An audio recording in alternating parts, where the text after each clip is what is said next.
Queridos, abra a Bíblia de vocês lá em Romanos, capítulo 1, versos 16 a 17. Deixa abertinho aí. Romanos, capítulo 1, versos 16 a 17. Eu vou ler aqui na minha versão, que diz assim: Não me envergonho do Evangelho, porque é o poder de Deus para a salvação de todo aquele que crê, primeiro do judeu, depois do grego, porque no Evangelho é revelada a justiça de Deus, uma justiça que do princípio ao fim é pela fé. Como está escrito, o justo viverá pela fé. Amém. Quero orar mais uma vez, feche seus olhos. Deus, obrigado pela tua misericórdia. E eu peço a tua graça, para que o Senhor possa estar me usando e capacitando nessa noite, para ministrar a sua palavra, em nome de Jesus. Amém. Amém? Numa corrida, nós precisamos nos preparar. Você concorda comigo? Numa corrida você precisa de equipamentos bons para correr, senão você acaba com o teu joelho, você acaba com seus pés, né? E aí, a vida cristã, a nossa vida aqui é uma corrida, né? Uma corrida. Olha só, estou vendo alguns amigos aqui também, né? Alguns amigos aqui, pessoas conhecidas, Deus abençoe. E aí, a vida cristã é uma corrida, queridos. É uma corrida, né, que todos nós estamos.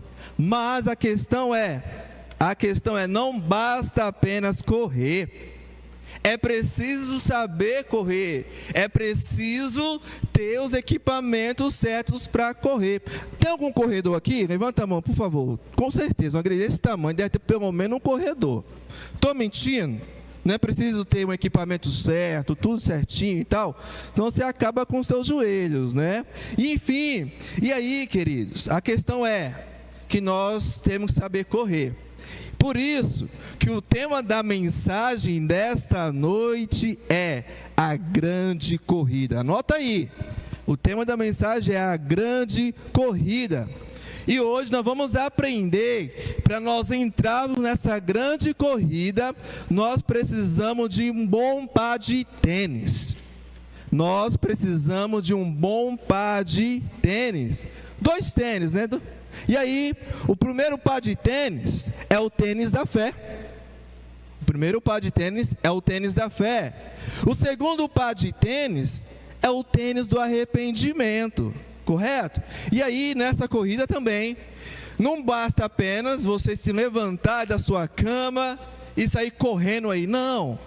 Para você correr, você precisa também ter uma alimentação adequada. Ter uma boa alimentação. E hoje também nós vamos ver sobre a dieta do corredor. A dieta do corredor da fé, né? Para você ficar em pé, né, para você não cair pelo caminho. E a dieta do corredor da fé, sabe qual é? Todo mundo sabe, aquela famosa vitamina: Bíblia e oração. Bíblia e oração. E aí, queridos, presta atenção.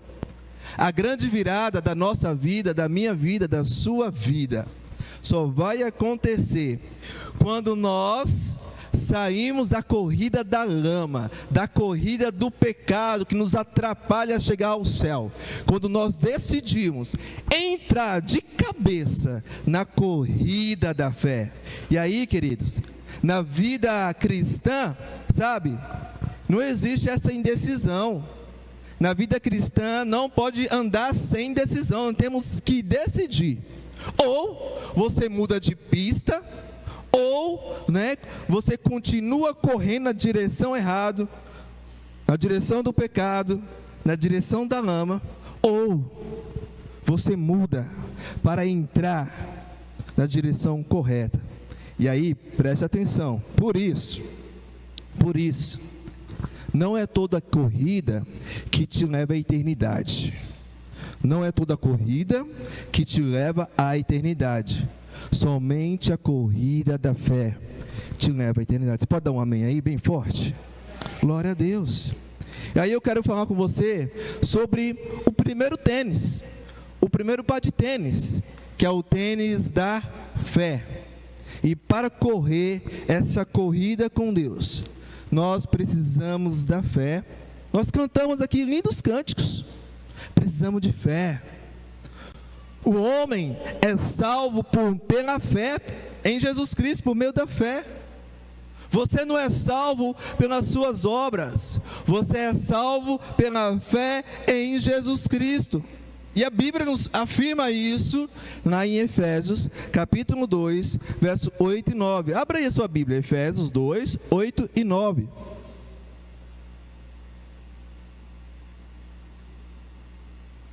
Ah, está aqui atrás. Vamos ler juntos?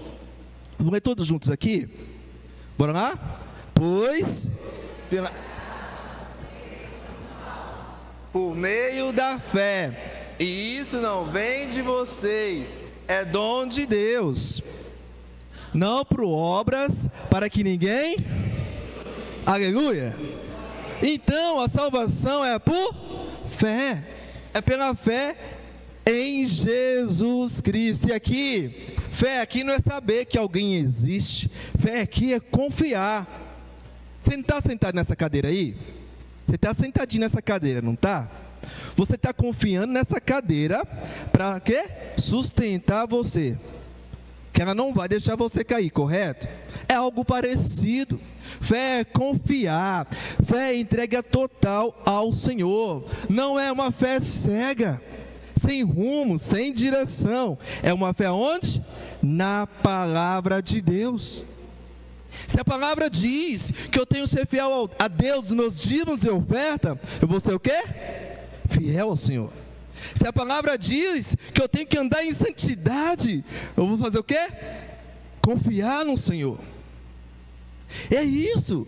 A fé é na palavra. Fé verdadeira é na palavra de Deus. Por isso, a vida cristã não é emoção. A vida cristã não é apenas, sabe, romantizar as coisas. Não é sentimento. A vida cristã é decisão. Vida cristã é obediência. Quando tudo está certo, obedeça ao Senhor. Quando tudo está errado, continue obedecendo ao Senhor. Estou com saúde, fiel ao Senhor. Estou sem saúde, continuo o quê?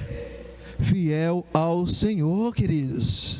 E aí, por isso que a corrida cristã não é emoção, é decisão, é obediência contínua, dia após dia, à palavra de Deus. Para começar, sem fé você não começa a corrida. Sem fé você não permanece na corrida e nem termina a corrida. Por isso, que na verdade, a vitória final não é sobre começar bem. Você pode até começar a correr, mas a verdade, a vitória final não é sobre começar bem. É sobre como você vai terminar. Você tem que chegar na linha de chegada. Você tem que chegar lá, até o último momento, guardando a fé no Senhor. Por isso, não tem salvação, não existe permanência, e sem fé não existe chegada. Olha só o que diz Tiago, capítulo 2, verso 17. Tiago, capítulo 2, verso 17. Vamos ler juntos essa passagem, é muito bonita também. Vamos lá? Assim, também a fé por si só, se não... Pastor, mas você acabou de falar aí que a salvação não é por obras, é por fé. Sim, eu falei, e o texto não está se contradizendo. O texto está dizendo o seguinte: ei você que diz que serve a Deus, ei você que diz que tem fé, mas vive pior de alguém que nunca pisou os pés de uma igreja. Vive pior que alguém que não conhece a Cristo. Essa fé é o quê? Que não basta o quê? Falar. Eu tenho que quê? Viver. Por isso que essa fé em Jesus se traduz em obediência prática e viva. Sabe quando isso acontece? Uma fé viva, sabe quando? quando um jovem e uma jovem, cheios de desejos naturais e pressões, decidem se guardar virgens até o casamento. Uma fé viva, presta atenção, quando o casal de namorados decidem impor limites santos e esperar no Senhor. Uma fé viva, quando marido e mulher decidem ser fiéis a um ao outro, porque eles confiam no Senhor, mesmo diante das pressões, mesmo diante de tudo que vem. O marido e a mulher permanecem o quê? Fiéis ao Senhor e um ao outro. Uma fé viva, quando um trabalhador que ganha pouquinho, mas vem aqui, com toda a alegria do mundo, demonstrando o que? Fidelidade ao Senhor. Isso é o que fé viva. Isso é realidade. Isso é fé viva. Isso é fé que corre na direção do alvo. Fé e obediência no quê? Juntas. Por isso, como diz Hebreus, capítulo 11, verso 6. Sem fé é impossível agradar a Deus, porque é necessário que aquele que dele se aproxima creia que ele existe e é galardoador àqueles que o buscam. Fé e obediência. Lembra? A vitória final, a corrida, não é sobre começar bem, é sobre permanecer e terminar o quê? Bem. Lembra que quem que assistiu aquele filme O Apóstolo Paulo? Tem na Netflix. É muito bom, recomendo para os irmãos. Lá fala da última jornada de Paulo. Ele está numa prisão. E aí tem um momento lá que vai ser decapitado. Irmãos, o apóstolo Paulo, o homem que escreveu a maioria das cartas do Evangelho, está no corredor da morte. Aí ele escreve um versículo que ficou marcado, que é muito lindo. Está lá em 2 Timóteo 4:7. Ele disse: combati o bom combate, terminei a corrida, guardei a fé. Esse é Paulo. Poderia muito bem, lembra? Ele foi educado aos pés de Gamaliel, um doutor, muito rico, mas por amor de Cristo, decidiu abandonar o judaísmo para andar com Jesus. Teve um encontro pessoal com Jesus. E aqui ele fala: combati o bom combate, terminei a corrida, guardei a fé. Por isso, queridos, sem fé você não começa a correr, sem fé você não permanece, e muito menos termina. A base de tudo é fé, traduzida em confiança, amor e obediência. Sabe quando? No dia a dia, lá na sua escola, lá na sua faculdade, lá na sua empresa, na maneira que você lidar com seus fornecedores, sabe, com seus colaboradores, a maneira que o empregado lidar com o patrão, sabe, uma fé prática e viva entre marido e mulher, no tratamento um com o outro, entre filho e pai, entre pai e filhos. Fé viva no dia a dia. A fé não sustenta apenas na largada. A fé, ela nos sustenta onde? Até a linha de chegada. A fé não sustenta você somente na largada. Ela te sustenta até a linha de chegada. Quando você chegar diante do Senhor e Ele olhar para você e falar assim: vinde, benditos do meu Pai, eis aqui, desde a eternidade, o céu preparado para você, que você se manteve fiel até hoje. Você quer ouvir isso da boca de Jesus? Se você quer ouvir da boca de Jesus, aplauda o Senhor. Essa é a fé. Mas esse é o quê? Apenas um dos pares, que é o par de tênis da fé. Mas não basta apenas acreditar, né? Saber que não existe. Tem um segundo tênis. Vocês lembram qual é o segundo tênis? É o tênis do arrependimento, né? Então é preciso arrepender-se, né? Mudar de direção. E aí eu quero aqui fazer uma pergunta aqui para vocês. Pode pensar aí. Quando você ouve essa palavra arrependimento, o que vem na sua cabeça? O que vem na sua mente? O que vem na sua mente? Né? O que vem? Será que vem um chorar? O sentimento de culpa? Aí vem um choro quando você pisa na boca da sua esposa, né? Aí, puxa vida, o que eu fiz? Tem aquele sentimento de culpa? Ou um pedido de perdão? Tem que consertar o negócio aqui, tá? Um pedido de perdão. É um choro, um sentimento de culpa? Mas será que é isso que a Bíblia fala sobre arrependimento? Olha só. A Bíblia nos afirma que sem arrependimento genuíno não existe corrida da fé. Sem arrependimento genuíno não há salvação. Arrependimento genuíno é uma decisão radical, é mudança de direção. Tu pode chorar, tu pode sentir culpa, mas se você não mudar de direção, teve arrependimento? Não teve.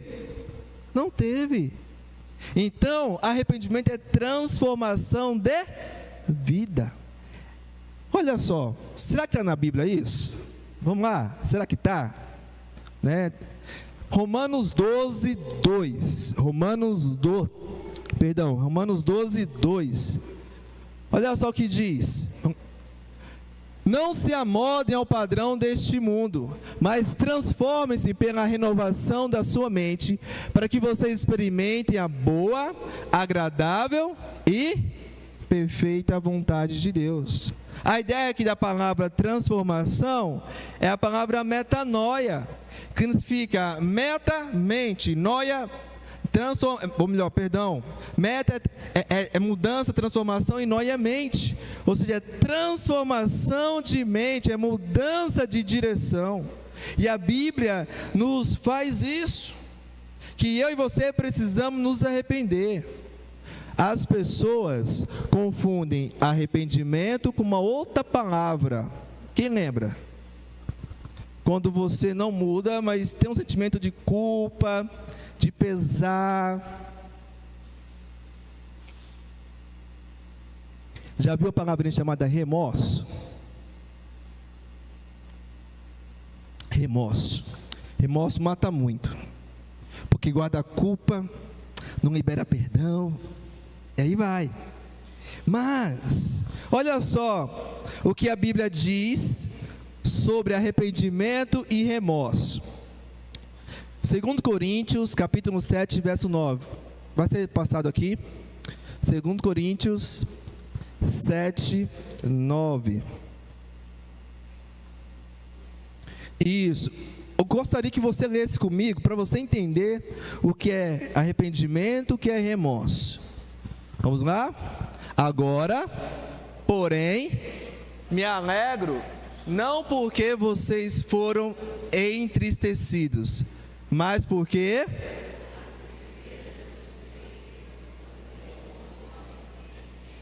vocês se entristeceram como Deus desejava, e de forma alguma foram prejudicados por nossa causa.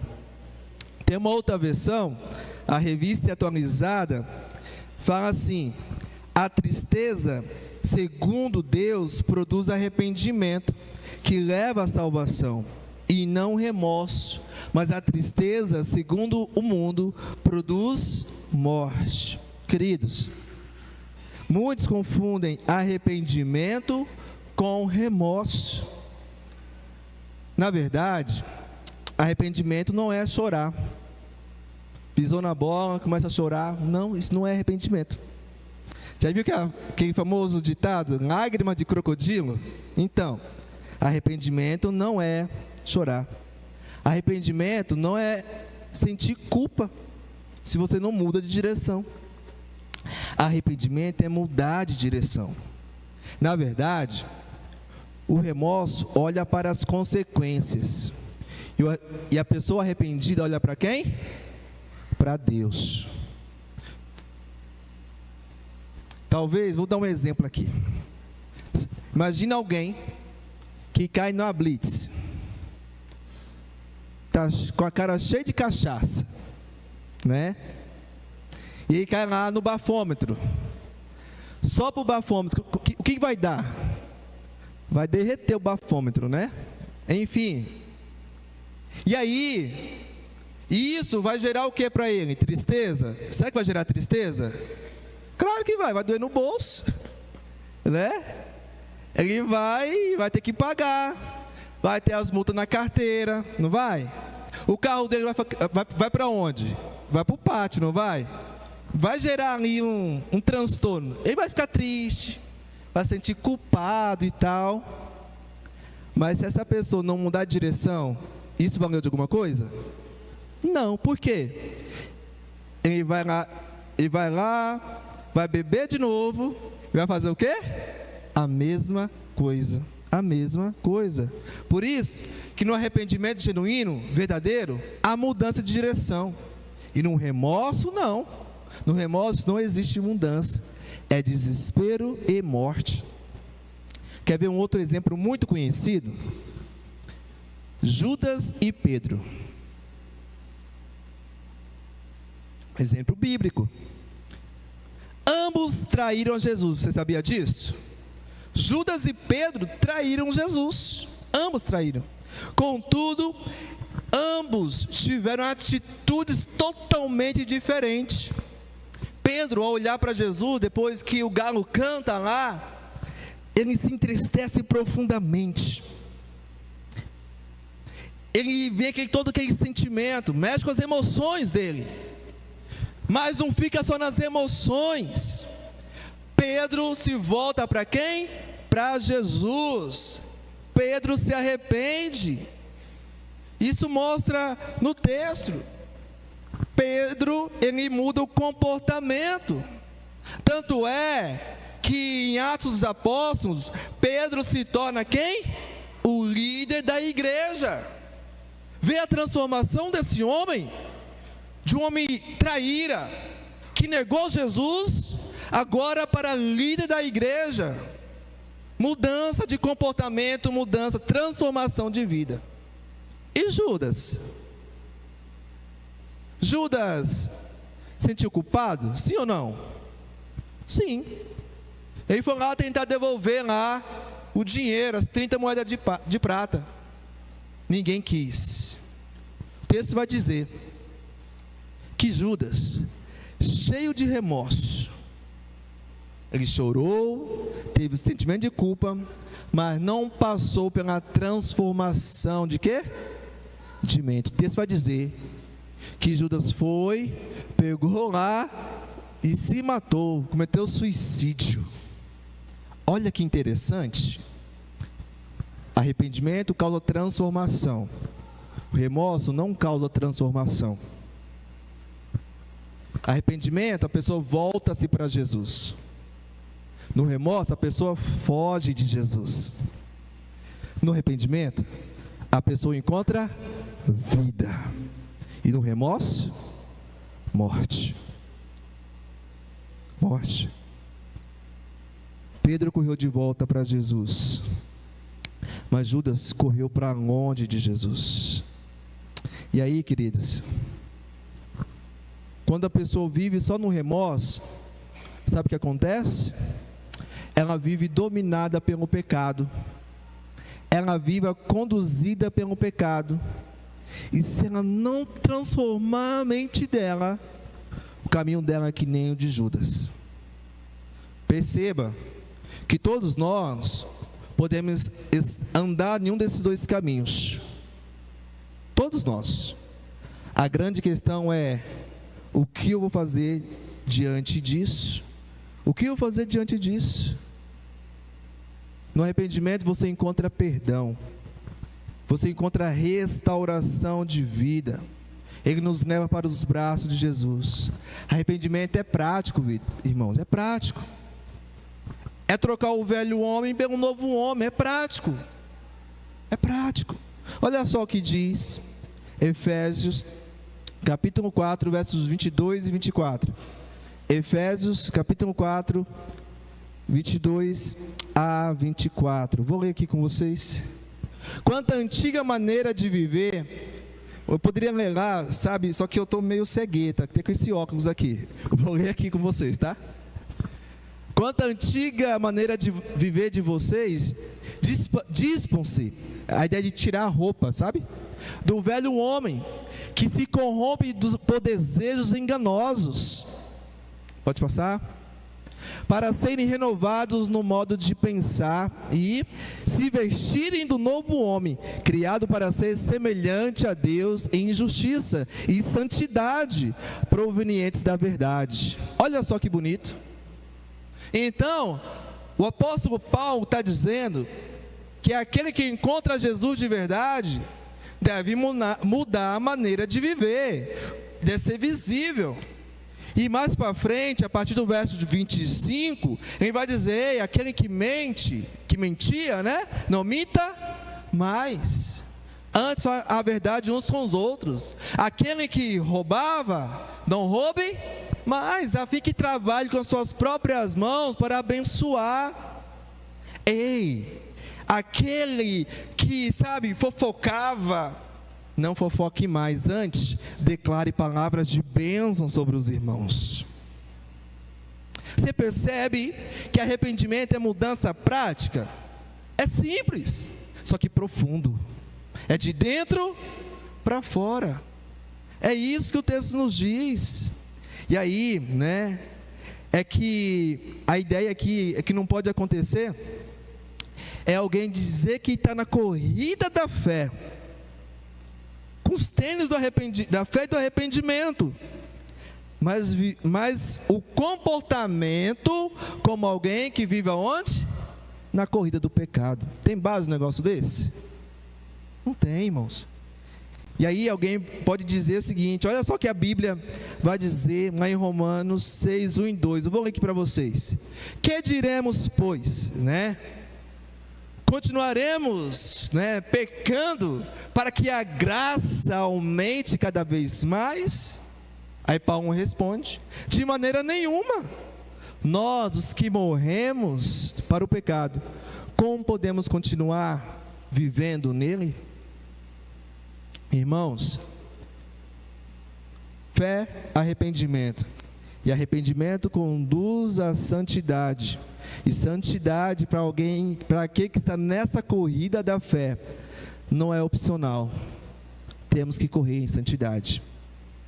Tá, talvez você pode pensar assim: então o Senhor está dizendo que aquele que começou a corrida da fé é zero pecado? É isso que estou dizendo? Não, não estou dizendo isso. Eu estou dizendo que aquele que está na corrida da fé, calçados com um tênis da fé e do arrependimento, esses, o pecado para ele não vai ser o quê? Algo contínuo, não vai ser a sua rotina de vida, mas sim um acidente de percurso. Faz sentido para você? Faz sentido? Você foi chamado para andar em santidade, e santidade é uma progressão. Eu não posso ser o mesmo Arquelau de um ano atrás. Você não pode ser a mesma pessoa de um ano atrás. Você precisa crescer, desenvolver, crescer em fé e obediência a Deus. Imagina, sabe, vou dar um exemplo. Vocês andam de carro para cima e para baixo, viajam aí. Imagina você vai fazer uma viagem a Porto Velho, bem longe. Respondam sinceramente: é comum, pode acontecer o pneu do seu carro furar uma vez? Sim ou não? 2 vezes pode acontecer?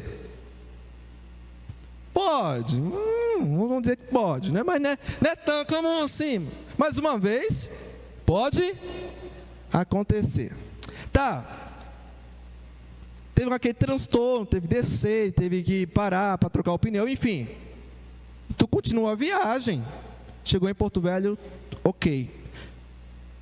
Uma outra situação, irmão, presta atenção. A mesma viagem, só que a cada 20 quilômetros o pneu do seu carro fura. A cada 20 quilômetros, irmãos. É normal isso? Sim ou não? Não. Significa que tem algo muito errado com o seu carro. Sim ou não? Entendeu o que eu quero dizer?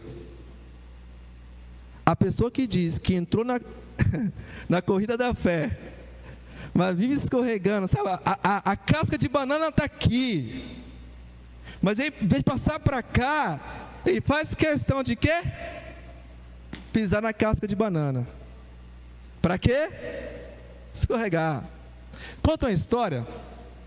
Quem aqui já de sítio, de roça? Acho que a pessoa vai entender o que eu estou falando. Conta a história que um agricultor, né, lá, sitiante, estava lá roçando e tinha lá uns bambuzinhos, que, sabe, meio espetado, que estava no meio do caminho, que estava na altura do rosto, e era caminho do rapaz ir para a roça. E aí ele falava para as pessoas: uma hora alguém vai acabar se machucando com esse negócio aqui. Uma hora alguém vai se machucar. Aí passou mais uns dias, e ele sempre falando isso: a uma hora alguém vai se machucar aqui, vai furar o olho.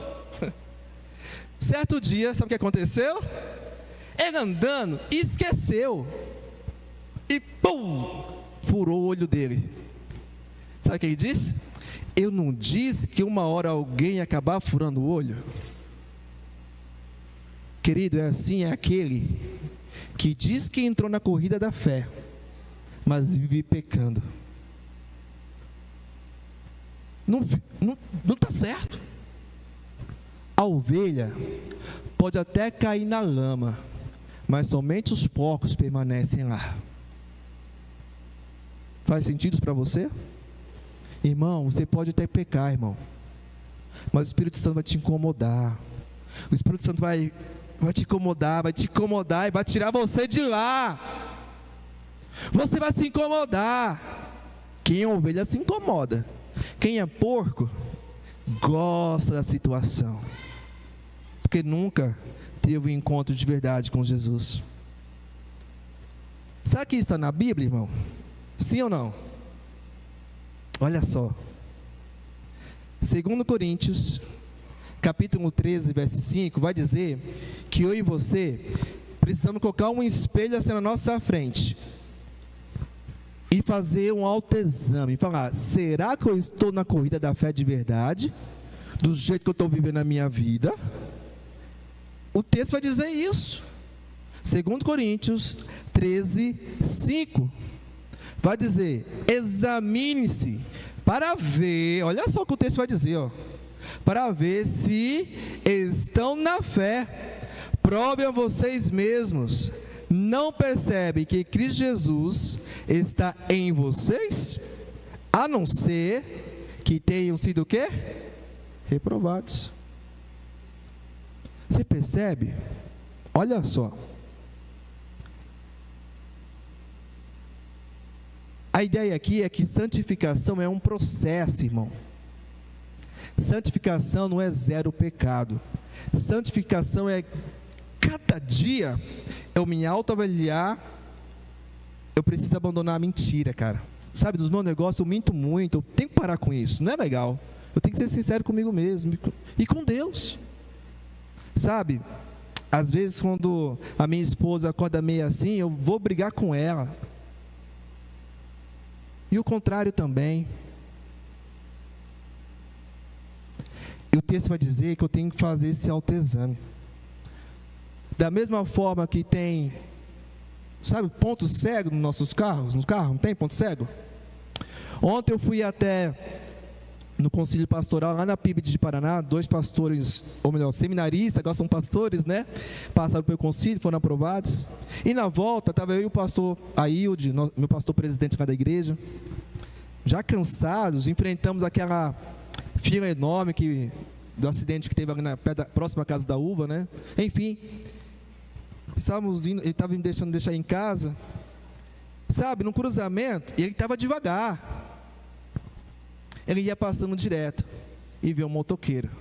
Sabe o que aconteceu? Ele não viu. Sabe por que ele não viu? Porque o motoqueiro estava onde? No ponto cego dele. Graças a Deus que ele estava devagar, conseguiu parar. O que eu quero dizer com isso? Eu tenho um ponto cego. Eu sou pecador.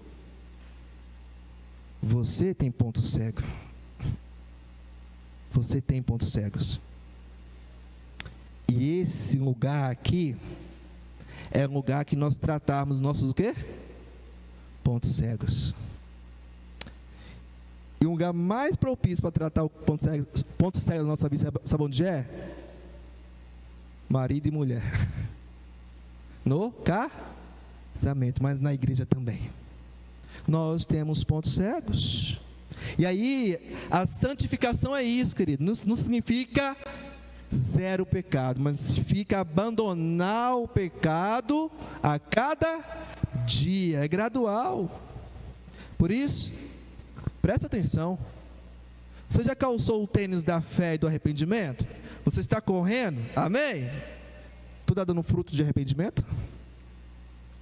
Porque todos aqueles que calçaram o tênis da fé precisam dar frutos, e o texto vai dizer que são bons frutos. Mateus 7,16. Jesus chega para os discípulos e fala: vocês os reconhecerão por seus frutos. Aí ele fala: pode alguém colher uvas de um espinheiro? Ou figos de ervas daninhas? Sabe o que Jesus está dizendo aqui? Isso é profundo, irmão. Jesus está dizendo, está afirmando que pelos frutos que uma pessoa produz, podemos avaliar se ela realmente serve a Jesus ou não. Isso aqui tem nada a ver com um julgamento condenatório, nada a ver. Isso aqui tem a ver de avaliar, fazer um crivo. Você que não vai comprar qualquer coisa, você não faz uma avaliação? Ou você vai comprando na louca assim, de qualquer jeito? Tu pesquisa, tu avalia. É ou não é? Da mesma forma, eu posso avaliar a vida de alguém. Olha só, essa pessoa diz que está na corrida da fé. Só que tem um problema sério. Ela diz que está na corrida da fé, sabe, mas a atitude dela é como alguém que anda na corrida de pecado, na corrida da lama. Ela diz que ama a Deus, mas tem lá, sabe, um rancorzinho guardado no coração dela. Ela diz que ama a Deus, mas vive brigando com a esposa, com o marido. Ela diz que ama a Deus, mas é um mentiroso, é um fofoqueiro. Entende onde eu quero chegar? É isso que o Senhor está dizendo aqui. Quem vive em pecado deliberado, sabe? Quem vive no adultério, na fornicação, na prostituição. Só um atento aqui. Adultério é relacionamento sexual entre o quê? Casados. Fornicação entre pessoas solteiras. E prostituição aqui é todo tipo de impureza sexual. Todo tipo. A pessoa diz que serve a Deus, mas vive na pornografia. Né? E agora vem aqueles pecados mais tranquilos. Diz que ama a Deus, mas é um fofoqueiro de carteirinha. Tem base um negócio desse? Gosta de jogar uma lenha, sabe? Para ver o circo pegar fogo. Vive na mentira, vive no engano, no roubo, no ódio, no rancor. Enfim, é uma pessoa que tem prazer no pecado. Jesus está dizendo, é Jesus, tá? Não é pastor Arquelau, não. Se uma pessoa dessa, com a boca dela fala que ama a Deus, mas com a prática faz o oposto, tem uma coisa muito errada aí. Não estou dizendo, presta atenção, irmão, presta atenção, pelo amor de Deus.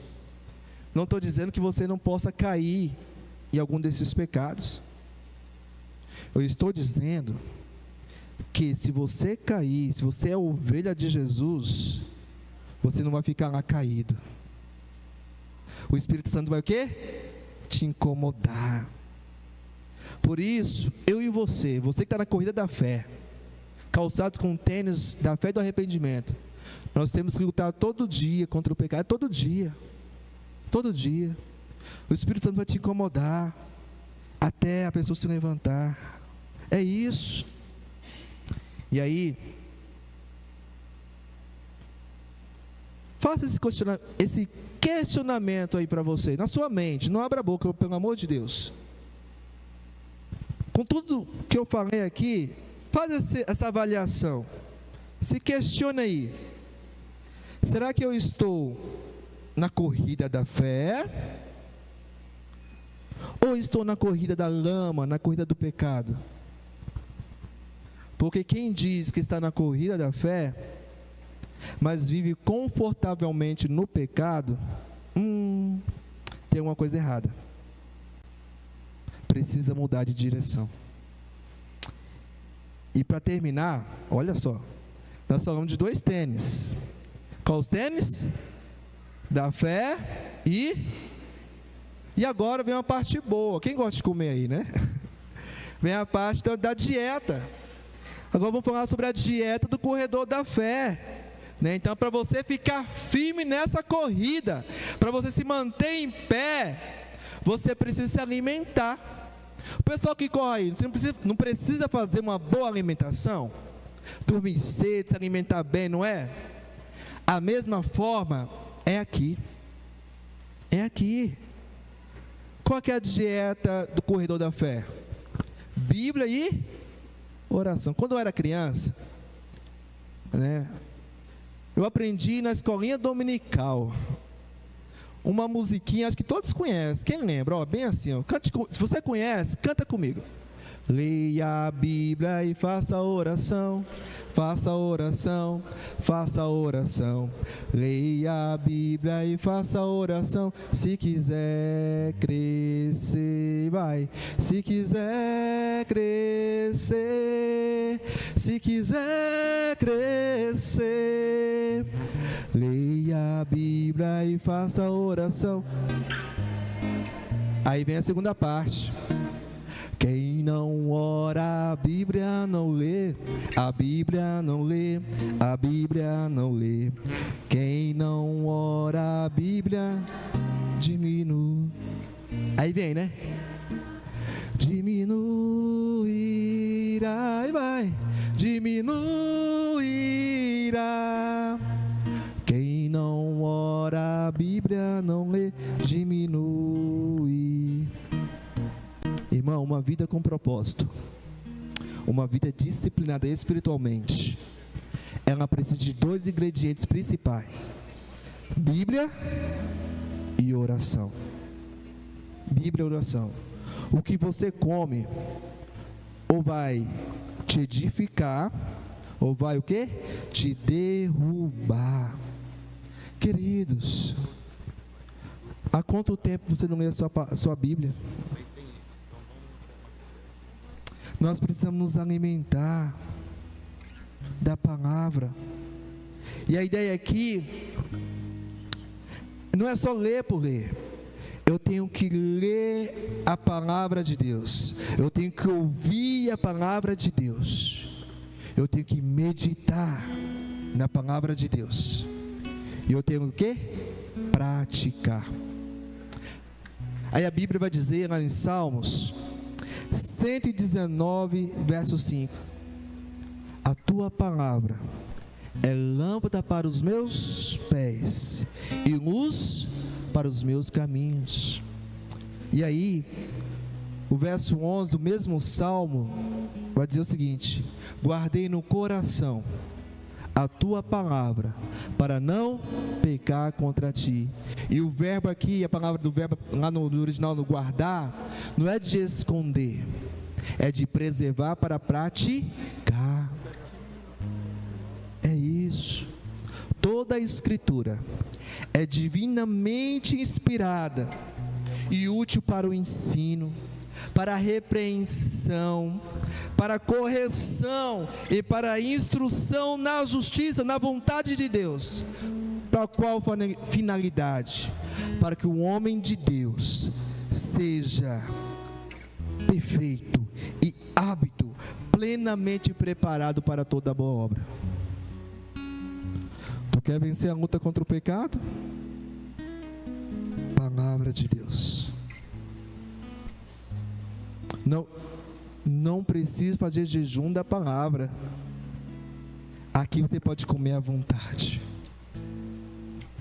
Passar uma dica para você. Eu sei que você deve ler, deve ter os seus planos de leitura, mas é uma dica para você. Não tem o Evangelho de João segundo Jesus? O Evangelho de João tem 21 capítulos, correto? E aí, segundo os estudiosos, para criar-se um hábito, eu preciso de quantos dias? 21 dias. Olha só como Deus é perfeito. 21 dias, 21 capítulos. Uma dica para você, para começar hoje ainda. Leia João, um capítulo por dia, um só. E 21 dias você vai sentir o desejo de estar continuando a ler a Bíblia toda. E medita. O que eu posso fazer hoje, baseado nessa leitura que eu aprendi hoje? E aí vem a oração. A oração não é só ficar falando, palavras repetidas. Oração é conversar. Oração não é uma oratória como eu estou fazendo agora. Oração é um diálogo, no qual é entre você e Deus. Na oração, duas pessoas conversam. Você fala com Deus, e você tem aquele tempo para você fazer o quê? Ouvir Deus, escutar Deus. E o Senhor é tão bondoso que deixou um modelo de oração para nós, baseado lá em Mateus 6-13, a famosa oração do quê? Do Pai Nosso. E lá você encontra o modelo perfeito. Você ora, mas eu quero aqui humildemente passar uma direção para você, uma dica. Começa a sua oração. A oração é sempre levada a Deus Pai, adorando a Deus Pai. Comece exaltando ao Senhor. Deus, Tu és tremendo, Tu és bondoso, Tu és misericordioso, sabe? Papai, chama de papai. Intimidade, relacionamento. Segundo passo, confissão. Quem aqui não é pecador? Reconheça seus pecados, suas falhas, seus pontos cegos. Deus, me perdoa. Hoje eu menti. Hoje eu exagerei, sabe? Hoje eu contei uma fofoca. Sabe aquela pessoa no trânsito? Trânsito com uma bênção. A pessoa no trânsito hoje me fechou, Senhor. Eu quase bati meu carro. Vem na minha mente elogiar a mãe, elogiar a família toda. Confesso. Me perdoa. Estou falando alguma mentira aqui? Não estou. Se você é pecador como eu passo por isso. Não sei você, mas eu passo. Sabe? Confesse. Súplica. Você tem uma demanda? Apresente diante de Deus. Você tem uma demanda de um parente, de um amigo, clame a Deus por esse amigo. A ideia da súplica é pedir ajuda a Deus. Deus, me ajuda, eu não consigo. E termina a sua oração, sabe como? Sempre em nome de Jesus. Por quê? Olha só o que o texto vai dizer. João 14, 13 e 14 diz assim: e eu, Jesus falando, e eu, farei o que vocês pedirem, em meu nome, para que o Pai seja glorificado no Filho.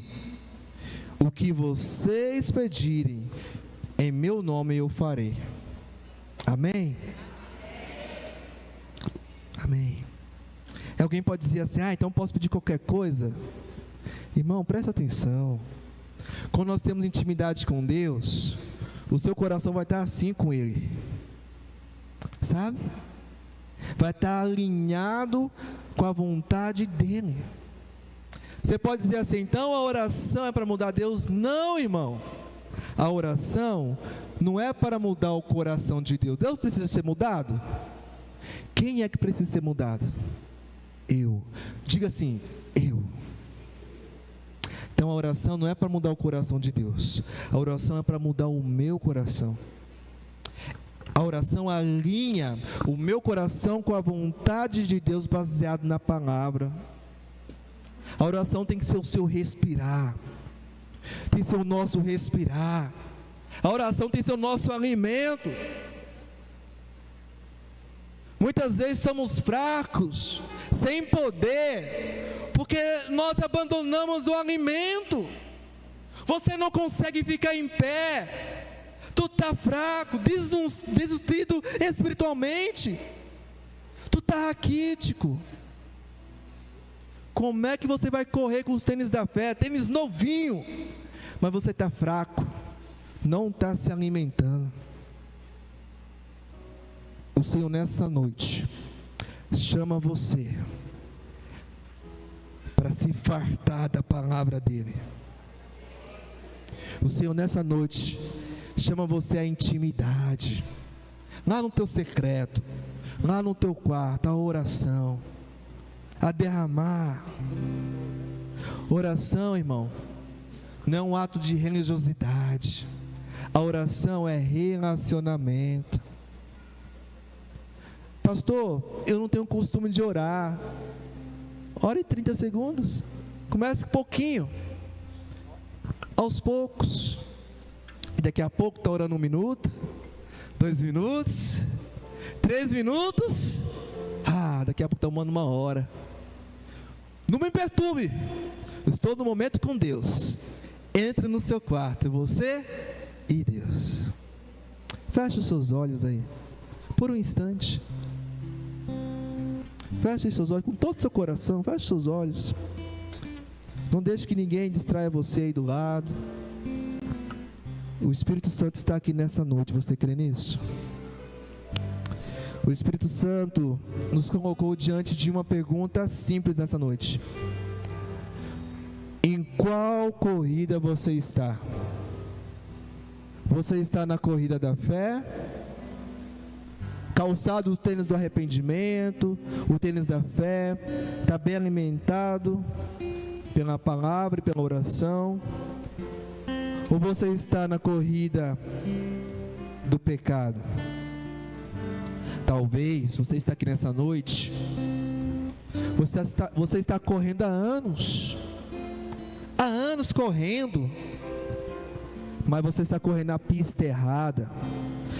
Você está percebendo nessa noite que você não está calçados com o tênis da fé e muito menos com o tênis do arrependimento.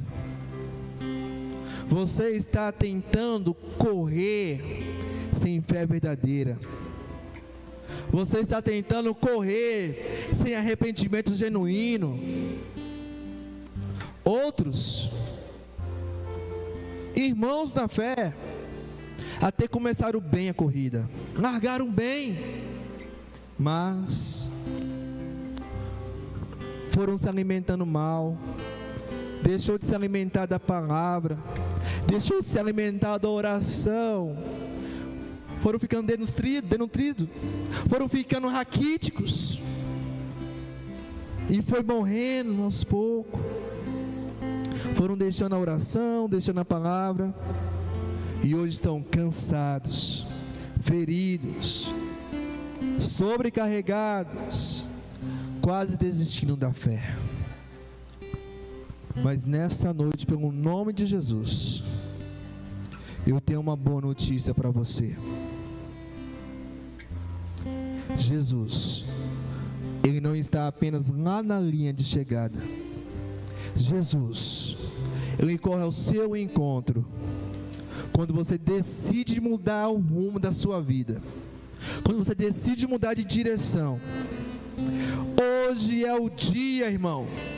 Hoje é o dia de você que não está na corrida da fé calçar novamente o tênis da fé. Hoje é o dia de você assumir o tênis do arrependimento e voltar a se alimentar da palavra e da oração. Talvez você está aqui nessa noite, você está na corrida do pecado, você reconhece isso, mas hoje, pela fé, você decide entrar na corrida da fé. Se você entende que hoje é o dia de você mudar de direção, se você entende que hoje é o dia de você tomar uma guinada, tomar uma decisão de fé e arrependimento, transformação de vida, só você e Deus aí.